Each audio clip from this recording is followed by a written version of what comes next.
Hey YouTube, Wagwan, welcome back to the channel. So today we're gonna work on this Hino High L6. Today we're gonna change the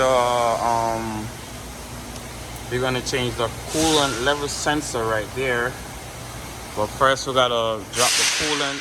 We gotta lower the coolant down some so we can get to where we can take out the sensor where there's no coolant gonna leak all over the place and create a mess.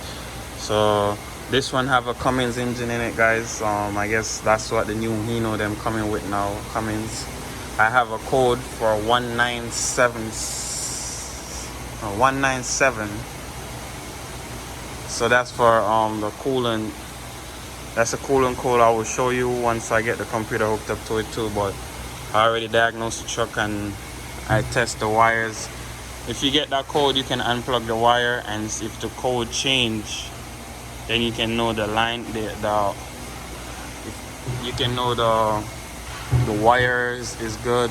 You can try jump the wires from, like, I get a jumper wire and place on the sensor, and that will tell you, that will give you a different code, and also that will let you know that the coolant level is the code. It's not the computer, it's not the wiring. If you do that, we're gonna go ahead and unplug this right here. We just pull back on this right here and pull back. So we pull this clip back to release the lock and pull back on the plug, and that's gonna release the plug and take it off. So the next step we want to do is at least get the coolant level below the sensor. Now would be a good time if you want to change your coolant. Now would be a good time. You can go ahead and test your coolant, or whatever means you have to test your coolant freeze point or contamination. You can go ahead and change it now, since you're gonna be draining the coolant. So we're gonna go underneath the truck and look for the pepcock.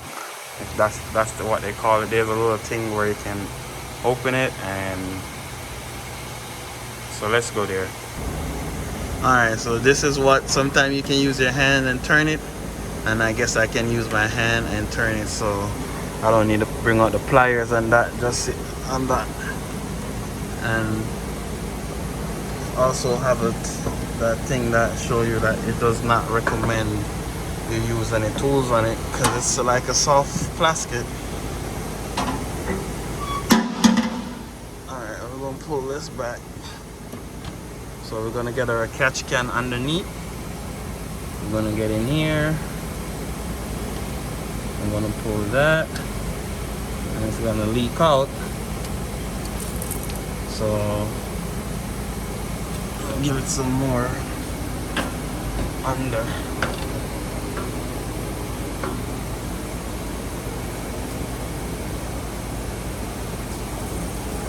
Okay. So now we have that draining, so we're gonna go at top and take the coolant cap off so it can drain more fast. Alright, so just that is good. I'll let it drain. So now it's draining faster, so whenever it finishes draining, I'm gonna come back. You guys don't have to sit through this process with me. So also, guys, please go ahead, like, comment, share, subscribe to the channel. Let's grow this bad boy together. So guys, this is the coolant level sensor right here.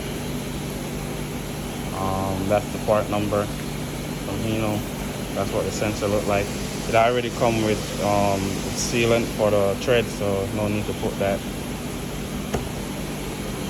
So guys, these are the tools we're gonna use. It's 30mm, but I only have one 30mm wrench. So we have this 1 3/16" wrench tool. So that's what we're gonna use. So it fit this, and it fit the screw that's on that. So we just need to put one right here. One right here, and then turn this one. They're both the same size, 30mm. So guys, I loosed it. So I just need to take it out. So that's what make up the sensor, guys. You can see a little bit of corrosion and all that, but I don't know how that get in there, but it's whatever. We're gonna change it. This is a sensor, so I guess it just read once coolant touch both spots. It just read. If no coolant not touching it, then it won't read anything there. It's not like a float. You know, you have some style that have a float. This one doesn't have a float.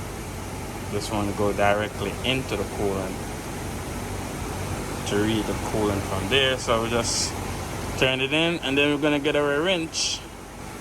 I don't have my tripod with me, guys, so I can't like put you down and show you what I'm doing, but it's not that hard. Just 2 wrench, one right here, one right here, and one right here. That's it. Alright guys, so I got my my sensor back in the same spot. Even though I don't think it matters which spot they go in, as long as coolant cover both of these and it can send like a current or thing through the liquid, it doesn't matter which position. If it's like this, or like that, it doesn't matter. But I just put it back in the same spot that I take it out of. I'm gonna go ahead and just top up the coolant now. Alright guys, so now we're here. Let me turn the flash off. So right here, we just go ahead and hit connect to ECM.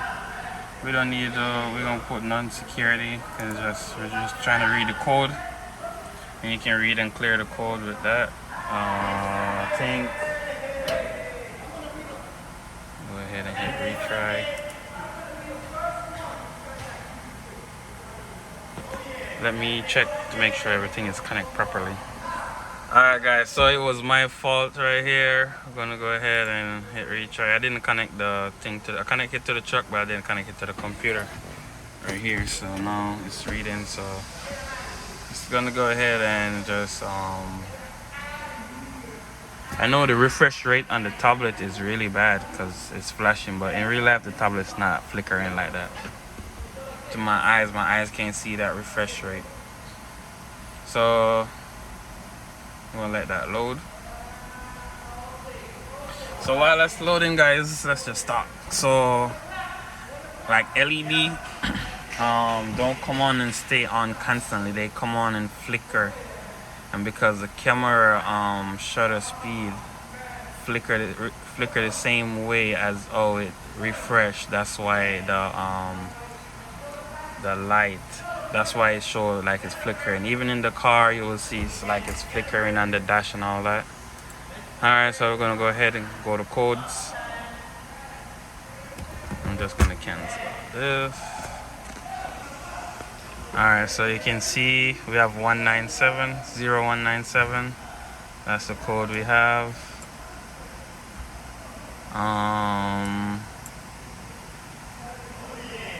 We're gonna go ahead and change the sensor, and the code go inactive. So we're gonna go ahead and start it, and we're gonna try to get it warm, hot, and see.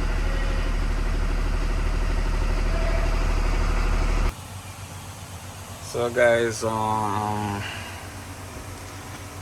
we finished now. Everything is good. This code is inactive still, and so we're just gonna go ahead and clear the code because it's already inactive. Please go ahead, like, comment, share, subscribe to the channel. Peace out. See you next time. Also guys, you want to make sure you don't have any coolant leak. You want to make sure you don't have any coolant leak. You want to make sure you have enough coolant in it, which we do, and that's it. There's nothing else to it. Put back the coolant as you take out. You just need those tools that I tell you about earlier, and peace out.